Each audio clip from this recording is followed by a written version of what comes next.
Yo les amis, c'est Dante San, j'espère que vous allez tous bien. Aujourd'hui on se retrouve pour l'analyse du chapitre 1069 de One Piece. Et franchement, quel chapitre palpitant. On pourrait même dire que c'est le chapitre de Noël avant l'heure, surtout pour les origines des fruits du démon. Il semblerait que le Ito Itonomi modèle Nika aura sa propre encyclopédie. Et pourquoi serait-ce le seul d'ailleurs? Car Lax Capella nous aura prouvé qu'il existe encore bien d'autres dieux dans le monde de One Piece. Alors tout porte à croire que le Ito Itonomi n'est pas la seule encyclopédie qui aurait été effacée par le GM, mais encore bien d'autres. Et pour cette énorme analyse de ce chapitre, n'hésitez pas à me défoncer la barre des pouces bleus, à vous abonner à la chaîne en activant la petite cloche de notification pour ne rater aucune vidéo de la chaîne, à donner vos avis en commentaire de ce chapitre, de ce que vous avez pensé même de cette théorie, et surtout le plus important, à partager la vidéo à vos amis si celle-ci vous a plu. Cela m'aidera énormément pour le référencement de la chaîne. Bref, sur ce, plongeons dans cette review. Honey, are you fucking kidding me?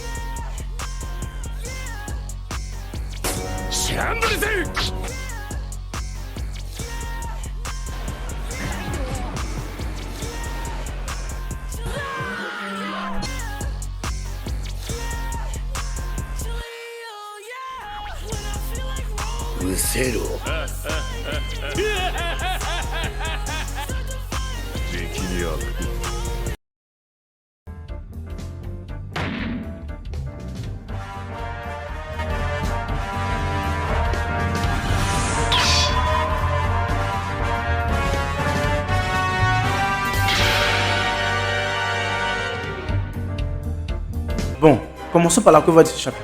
Cette cover nous permet d'avoir plus d'informations sur le groupe MAD. En effet, Dufel serait à l'origine l'aide financière du groupe scientifique qui se voulait pacifiste. Bon, avec cette cover, on pourrait établir une théorie sur le groupe MAD. L'on pourrait se dire qu'à l'origine, le groupe MAD était un groupe pacifiste qui menait à leur recherche pour l'humanité sans nécessairement la nuire. Mais la dissolution de ce groupe favoriserait chaque ancien membre à lutter pour sa survie et à mener ses recherches à but personnel. Ce chapitre reprend avec la moitié du visage du Vegapunk Atlas brisé par Rob Lucci, sous les yeux ébahis de Luffy. Précédemment, Atlas avait offert de la nourriture au Mogi, alors il n'en faudra pas une de plus afin que Luffy décide de s'occuper du cas de Rob Lucci.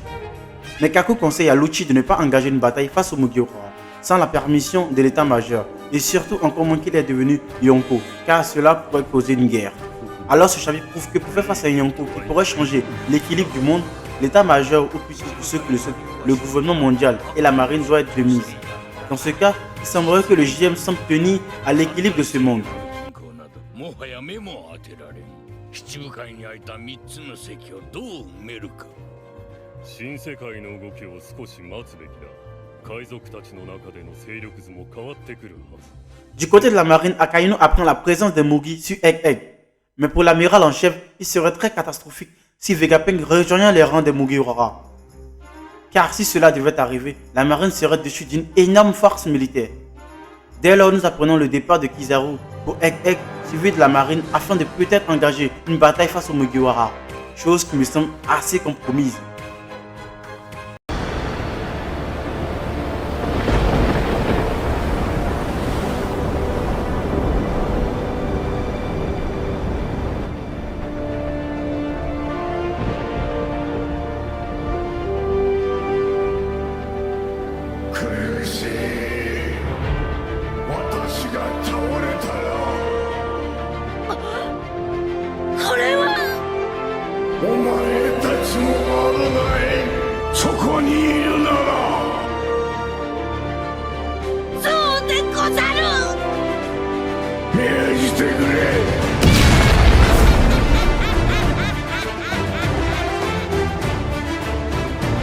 C'est dans une magnifique planche qu'Oda nous montre un Lucci en mode hybride éveillé. Imaginez-vous, il y a 4 ans en arrêt de cela, Oda introduisait les premiers Zoan éveillés au chapitre 544. Instant à Impel Down, Oda nous révèle que Mino Koala et Minotaur étaient des Zoan éveillés. Quant à Bankley, ce dernier pensait que c'était juste des monstres dénués de conscience. Ainsi, il aura fallu 4 ans et 4 chapitres afin de revoir un deuxième personnage éveillé sans Zoan. Car même Kaido nous aura pas fait l'honneur de nous montrer son Zoan éveillé. Même si personnellement je pense que ce dernier avait déjà atteint ce niveau. Mais aujourd'hui Oda nous présente son troisième personnage ayant réussi à éveiller son Zoan. Et c'est dans une planche magnifique que ce dernier nous présente Rob Lucci. Petit détail, ce dernier a les mêmes flammes dans le dos que Luffy. Serait-ce peut-être une caractéristique aux Zoan, même si j'avoue pour l'instant que nous n'avons pas eu la chance de voir énormément de Zoan éveillés. Dans cette forme et même avec le Gear 5, Lucci arrive à faire un clash de points avec Luffy, prouvant bien que ce dernier a énormément évolué en 2 ans. Si Lucci a atteint ce niveau, il ne sera pas étonnant que Kaku et Stussy aient fait de même. Même si j'avoue que pour le cas de Stussy, nous n'avons aucune information la concernant, hormis le fait qu'elle fasse partie des membres de la PEG. Mais à chaque fois que le guerrier libérateur fait son apparition, l'on retombe dans l'aspect des cartoons. Ce qui pourrait poser problème pour certains fans car le combat tourne à la dérision et dans un style gagex. Mais personnellement, je ne suis pas de cet avis car j'estime que l'aspect toon est l'aspect la plus pure qui peut représenter ce symbole de liberté, tels que les thèses de Tex Avery, Kamojiri et bien d'autres. Rendez-vous compte, avant l'ellipse, les Zoan ainsi que les Paramecia étaient considérés par de nombreux fans comme le plus faible parmi les 3 catégories des fruits du démon.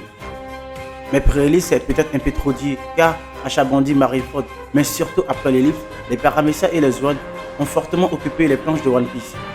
Surtout par des personnages tels que Law, Doflamingo, Katakuri et Kaido pour n'en citer que, mais personnellement même si Lucci a fortement progressé, je ne pense pas qu'il ait une chance face à Luffy. En plus, je ne m'étais jamais imaginé que Luffy utiliserait son Gear 5 face à ce dernier. Car face à Kaido, considéré comme la caractère la plus puissante du monde, Luffy lui a tenu tête en Gear Second. Et là on parle de Kaido là. Un Yonko est l'un des personnages les plus puissants de One Piece. Alors vous comme moi étions loin d'imaginer que Luffy utiliserait sa forme finale. Mais durant l'affrontement, l'on constate que Luffy n'a pas utilisé le Haki des rois ou le Haki des rois avancé. Passons maintenant du côté des Séraphins. Sentomaru fait son apparition avec 3 Séraphins, mais par sa dette avec le Dr Vegapunk, ce dernier ne sait pas trop quoi faire. Est-ce qu'il doit protéger les Mugi qui souhaitent sauver Vegapunk ou doit-il suivre le protocole de la marine et arrêter les Mugi, ce qui pourrait causer la mort de Vegapunk? Mais le Séraphin de Kuma est utilisé par le Cypher Pole dans le but de détruire l'un des Séraphins de Sentomaru. Mais par l'aide de ce dernier, l'attaque se retourne contre le Cypher Pole. Dès lors, un classement nous est montré pour le contrôle des Séraphins.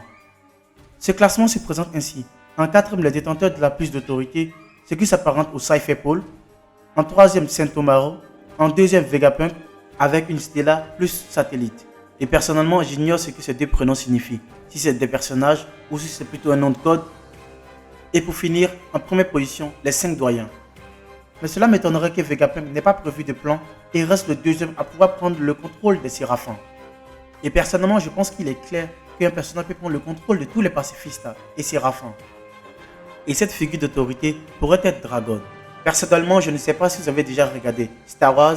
Dans ce film, il y avait un ordre nommé l'Ordre 66.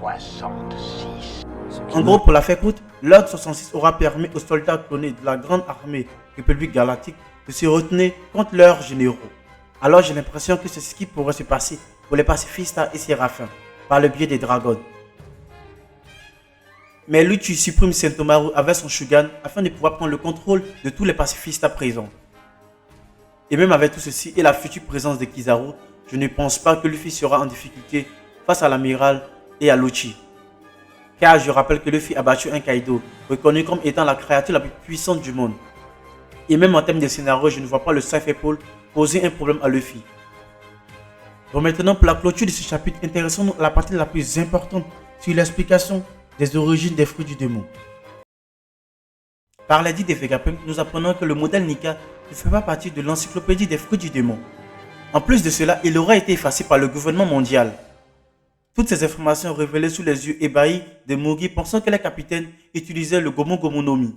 Mais le plus important est sûrement la théorie de Vegapunk concernant l'origine des fruits du démon.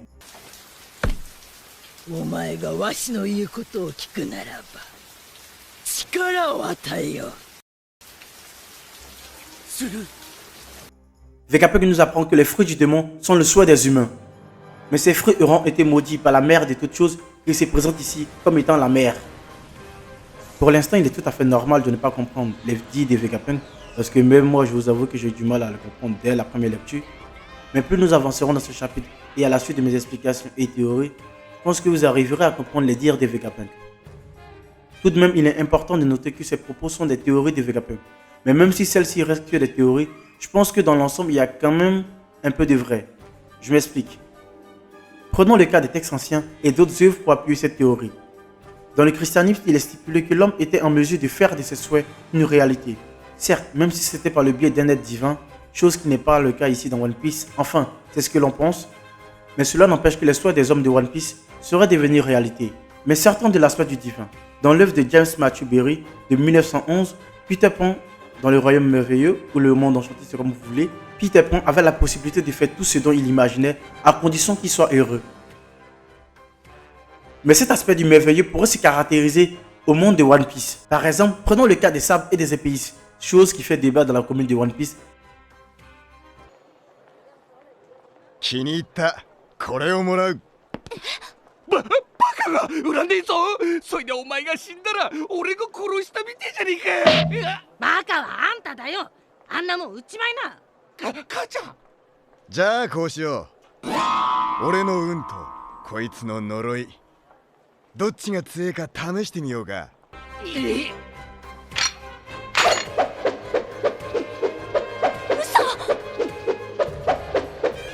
めろ。君はじゃ本物だ。腕が飛ぶさ。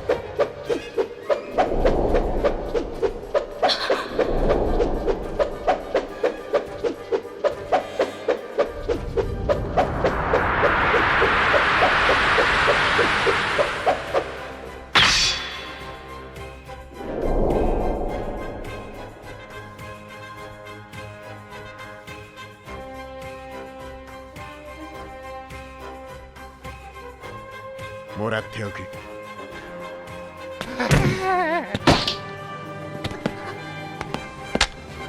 久しぶりにいい剣士の目を見た。刀は持ち主を選ぶという。お前さんの幸運を祈る。 Au chapitre 1033, par les souvenirs de Zoro, il est stipulé par le forgeron Kozaburo que toute sabre possède sa personnalité. De ce fait, c'est au sabre de pouvoir l'apprivoiser. De plus, il rajoute ceci. Un grand sabre peut lire dans un épéiste et choisir celui qui lui convient le mieux. Et sur ce point, je pense que Kozaburo n'a pas tort.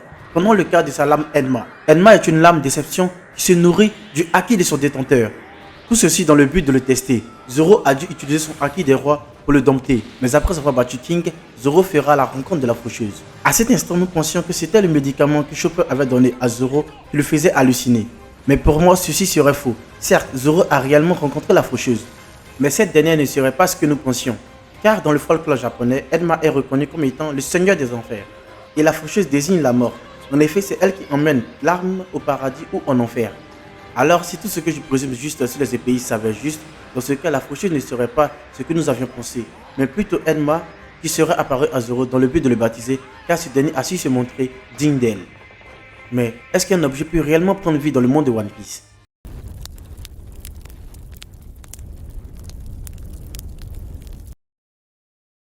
Et à cette question, je vous répondrai oui. Prenons le cas de Papak, l'étoile de mer. Normalement, une étoile de mer n'est pas censée se mouvoir, réfléchir et parler comme un être humain. Dès lors, nous avions pensé que Papak était d'une race spéciale ou faisait partie de la tribu des hommes poissons. À ça, Luffy lui posa la question, comment se faisait-il que ce dernier arrivait à parler comme un être humain? Et ce dernier répondit de façon très simple. Quand j'étais enfant, je croyais que j'étais un être humain. Et quand je me suis aperçu que j'étais une étoile de mer, eh bien, je pouvais parler la langue des humains. Et franchement, c'est complètement fou comme information. Alors, avec tout ceci, il pourrait s'avérer que la théorie des Vegapunk tienne la route. Bon, maintenant que nous sommes arrivés ici et avec mes explications, je pense que vous êtes apte à comprendre la théorie des Vegapunk.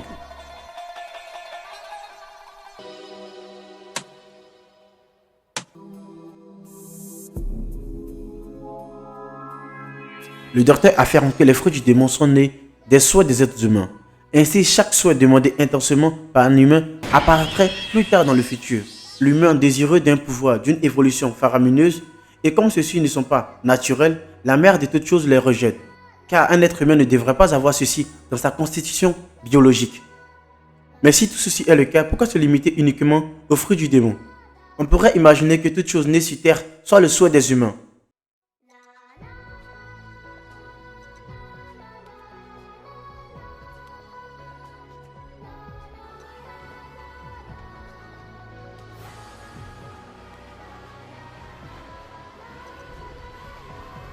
Mais une chose me turlupine la tête.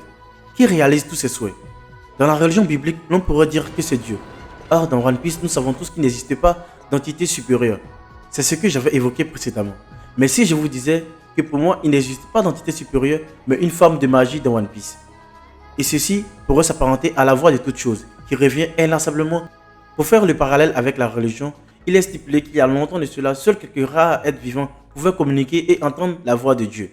Nous avons pour exemple tels que Moïse, Adam et Ève et leurs enfants Caïn et Abel, Noé, pour n'en citer que. Mais dans One Piece aussi, seules quelques rares personnes peuvent entendre la voix de toutes choses. Nous avons pour exemple Roger et Oden Kozuki, et ce serait cette magie qui serait à la base des souhaits. Par exemple, prenons le clabot thermal ou esprit bateau. L'explication donnée est le fait qu'il s'agit d'un esprit qui se manifeste là où on traite un navire avec le plus grand soin. Le Merry a eu son clabot thermal car les Mugi étaient fortement attachés à ce bateau. Ils en ont pris le plus grand soin, même si des fois Luffy a quand même cassé pas mal. Honnêtement, le Merry était considéré par les Mugi comme l'un de leurs membres. Lorsque ces derniers avaient mal, le Merry le ressentait aussi. Nous l'avons vu à Water 7 durant l'affrontement entre Usopp et Luffy. Même sans parler, Oda a toujours su nous transmettre les émotions du Merry. Ainsi, pour moi, il semblerait que la voix de toute chose soit celle qui réalise les souhaits dans le monde de One Piece.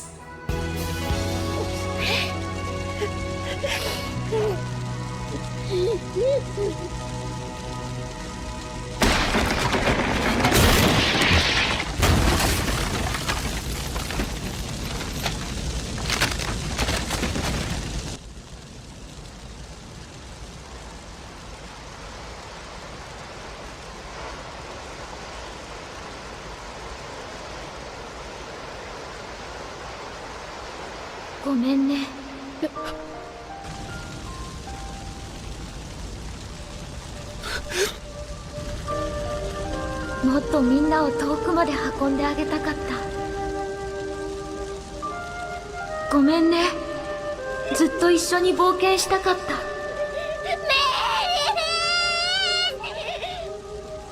声が。だけど僕はごめんっつうなら俺たちの方だぞメリー。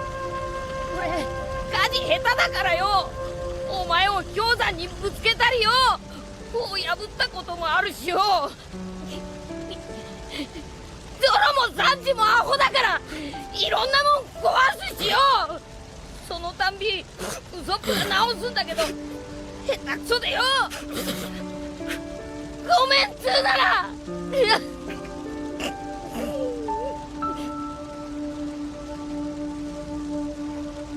だけど僕は幸せだった。今まで大切にしてくれてどうもありがとう。